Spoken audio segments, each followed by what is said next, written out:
Manny Machado as the go-ahead run. Ball game gets him.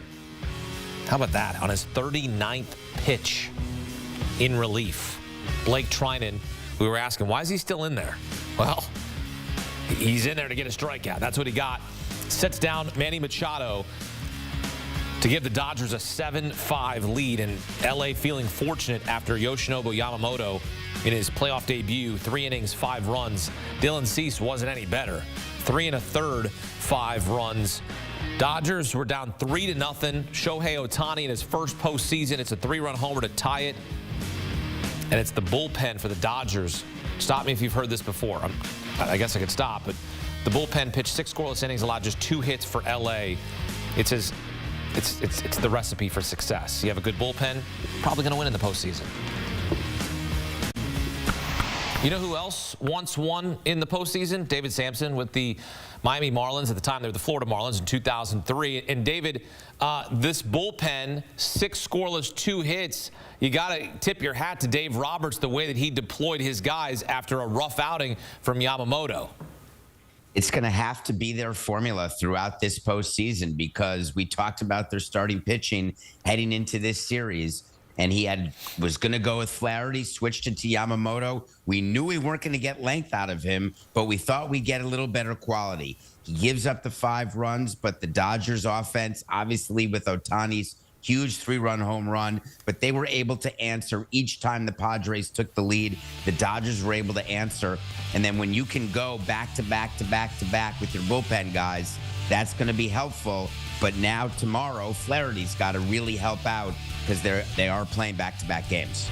David, it is such a great luxury, and of course they paid for it to have Shohei Ohtani, the massive contract that he received, even if it is deferred, a massive contract nonetheless. But to have a luxury like that, to be able to turn to and go, okay, Shohei Ohtani is coming up. We can rely on this guy. The one thing I've been seeing out of him is he looks so loose. He looks as if he's just playing the game like a kid.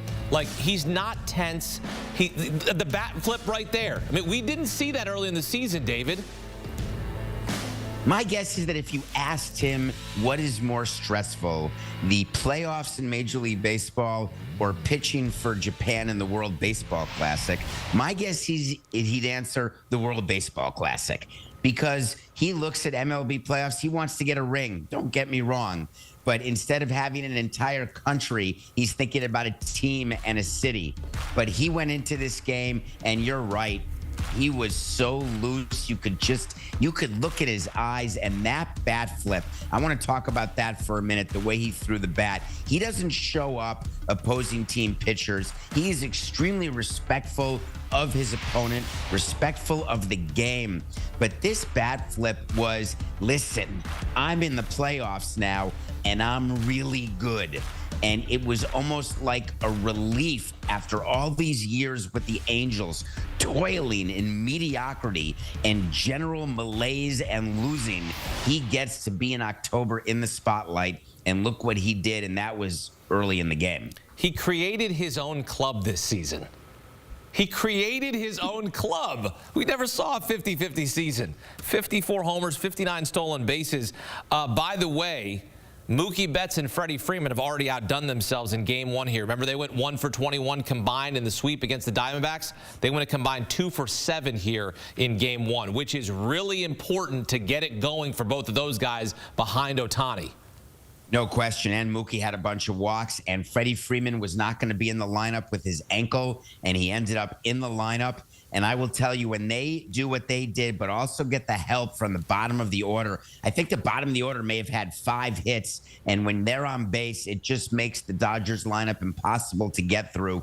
And it's not different from teams like the Yankees or other teams that can be top heavy. If you get production from unexpected places in October, that is how you can be successful. And what the Dodgers had today, the combination of a lockdown bullpen, production up and down the order, you're going to win. And I'm not sure the Dodgers can count on that combination every single game, but we'll wait to see. 1 down, and they still have 2 to go to get rid of the Padres. And a tip of the cap to our friend Sarah Langs. The Dodgers, the 5th team to win their postseason opener after trailing by as many as 3 runs in the first inning. So good on them to bounce back after being down 3-0. You got a guy named Shohei Ohtani. That helps. Game 2 is tomorrow. Former Dodger Yu Darvish going against Jack Flaherty. That should be another good game here in the division series. David, thank you as we continue here on CBS Sports HQ. Coming up, drama in the division round. We've got winners and losers from another wild day of postseason baseball next on CBS Sports HQ.